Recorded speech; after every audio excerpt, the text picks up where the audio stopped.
क्या होता है जब आस्था, ज्ञान और प्रतियोगिता एक ही मंच पर आ जाएं? क्या होता है जब रामायण जैसे महान ग्रंथ को युवाओं के लिए एक क्विज शो के रूप में पेश किया जाए? बाबा महाकाल की नगरी उज्जैन से एक ऐसी ही पहल सामने आई है, जहां राष्ट्रीय महाकाल सेना के स्थापना दिवस पर रामायण आधारित शो कौन बनेगा ज्ञान रत्न का टीजर लॉन्च किया गया है। यह आयोजन भव्य भजन संध्या के दौरान हजारों श्रद्धालुओं की मौजूदगी में हुआ। कार्यक्रम में आयोजकों ने बताया कि इस शो का उद्देश्य युवाओं को भगवान श्री राम के जीवन, उनके आदर्शों, त्याग, मर्यादा और कर्तव्य से जोड़ना है। प्रतियोगिता के जरिए नई पीढ़ी को संस्कार और भारतीय संस्कृति की गहराई से परिचित कराने की कोशिश की जा रही है। आयोजन से जुड़े नीरज भैया ने कहा कि आज के समय में युवा अपनी जड़ों से दूर हो रही हैं। ऐसे में रामायण आधारित यह पहल उन्हें सही दिशा देने का प्रयास है। यह केवल एक प्रतियोगिता नहीं बल्कि सोच बदलने की मुहिम है। शो के सूत्रधार पवन घल्याण ने बताया कि यह प्रतियोगिता 21 वर्ष तक के युवाओं के लिए तैयार की गई है। देश भर से हजारों प्रतिभागियों ने इसमें हिस्सा लिया, जिनमें से चयनित प्रतिभागियों को अलग अलग राज्यों से बुलाकर शूटिंग की गई। उन्होंने बताया कि शो में रामायण पर आधारित प्रश्न पूछे गए हैं और विजेताओं के लिए 11 लाख, 5 लाख और 2 लाख रुपए तक के इनाम रखे गए हैं। पहला सीजन 11 एपिसोड का होगा, जिसकी शूटिंग पूरी हो चुकी है और जल्द ही इसका प्रसारण यूट्यूब चैनल पर किया जाएगा। इस पूरे आयोजन में पीआर एवं सपोर्ट पार्टनर के रूप में एडवोकेट आनंद यादव की अहम भूमिका रही। उन्होंने इस पहल को सनातन संस्कृति के पुनर्जागरण की दिशा में एक सशक्त प्रयास बताया। उनका कहना है कि यह मंच युवाओं को धर्म, संस्कार और पारिवारिक मूल्यों से जोड़ने का कार्य करेगा। आयोजकों को उम्मीद है कि उज्जैन से शुरू हुआ यह अभियान आने वाले समय में देश भर के युवाओं को भारतीय संस्कृति और रामायण के ज्ञान से जोड़ने का एक बड़ा मंच बनेगा। आज हम महाकाल की नगरी में महाकाल जो हमारी स्थापना थी उस महाकाल के उसमें यहाँ आए थे और ये हमने देखा बहुत महाकाल की नगरी में बहुत भव्य प्रोग्राम हो रहा है। हमने भी एक श्री राम पर आधारित, रामायण पर आधारित एक ज्ञान रत्न की प्रतियोगिता जिसका नाम है कौन बनेगा ज्ञान रत्न, उसकी एक प्रतियोगिता कराई है बच्चों के लिए, 21 साल के युवाओं के लिए, बच्चों के लिए। इसका उद्देश्य अपने सनातन धर्म को बढ़ावा देना, बच्चों में त्याग प्रेम की भावना को जगाना, माता पिता और गुरुओं की सेवा करना। हमारा मोटिव इसका यही है और अपने सनातन धर्म का प्रचार करना।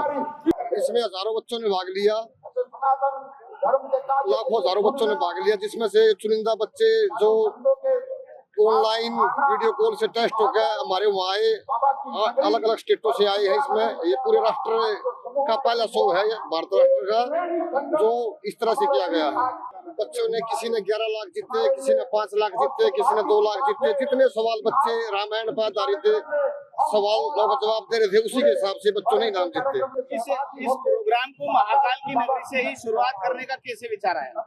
सब बाबा की नगरी है महाकाल, सभी निकाह बाबा के आशीर्वाद से बच्चों में, हमारे पूरे राष्ट्र में कौन बनेगा ज्ञान रत्न का प्रचार हो, इसलिए बाबा की नगरी से शुरुआत। टीजर तो आ गया जिसके 11 एपिसोड बनाए हैं। पहला सीजन के 11 एपिसोड बन आएंगे। इसके लगभग 1 महीने में ये इसकी शूटिंग तो हो चुकी है, जिसके वो इसमें हिमांशु सोनी थे जो रामायण राम जी का, शिव का, महात्मा बुद्ध का रोल किया है, वो इसमें हमारे होस्ट थे। आज उज्जैन की पावन भूमि पर भगवान महाकाल की धरती पर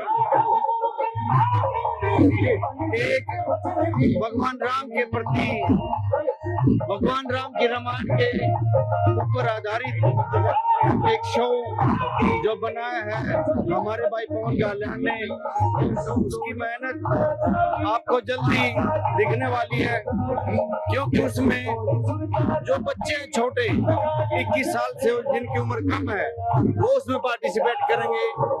और कहीं ना कहीं जो आज ज्ञान एक युवा पीढ़ी में खत्म हो चुका है, जो बच्चे आपसी भाईचारे समाज में न बैठकर अपने आप में ही खुद खो गए, ये उन सब के लिए है, उनके परिवारों के लिए है, उनके बुजुर्गों के लिए है, ताकि वो जीवन में एक अच्छी धारणा पैदा कर सके और अपने समाज में जो बुराई है उनको दूर कर सके। भगवान राम खुद में मर्यादा पुरुषोत्तम है, उन्होंने जो किया पूरा विश्व उसके ऊपर चल रहा है। अगर आज भगवान राम जैसे बड़े बड़े आदर्श पुरुष न होते तो शायद इस कलयुग में जीना मुश्किल हो जाता। आज अगर जी रहे हैं, भाईचारा है, प्यार है, प्रेम है, सिर्फ और सिर्फ भगवान राम के जो वचन है, जिन पे इन्होंने चल के त्याग किया, कोई त्याग ऐसे नहीं कर सकता। इन्होंने बहुत त्याग किया। ये सब अच्छी तरह भली भांति जानते हैं, ऐसा कोई इस सृष्टि में होगा नहीं जो इनके त्याग को नहीं जानता होगा। और इसी त्याग के ऊपर, इसी मर्यादा पुरुषोत्तम के ऊपर आधारित कौन बने ज्ञान रतन जब ये बनकर जब आएगा तो मुझे लगता है एक नया अध्याय लिखा जाएगा आज के युग में। पूरे देश भर में युवाओं को जोड़ रहे हैं। ये युवाओं को जोड़ने तक सीमित नहीं है, ये उनके दिमाग को परिवर्तन करना है ताकि वो बहुत अच्छे रास्ते पर चल सके। महाकाल की नगरी उज्जैन से शुरू हुई यह पहल अब राष्ट्रीय स्तर पर अपनी पहचान बनाने की तैयारी में है। देखना होगा कि कौन बनेगा ज्ञान रत्न, युवाओं को कितना प्रभावित कर पाता है और कितनी मजबूती से सनातन ज्ञान को आगे बढ़ाता है।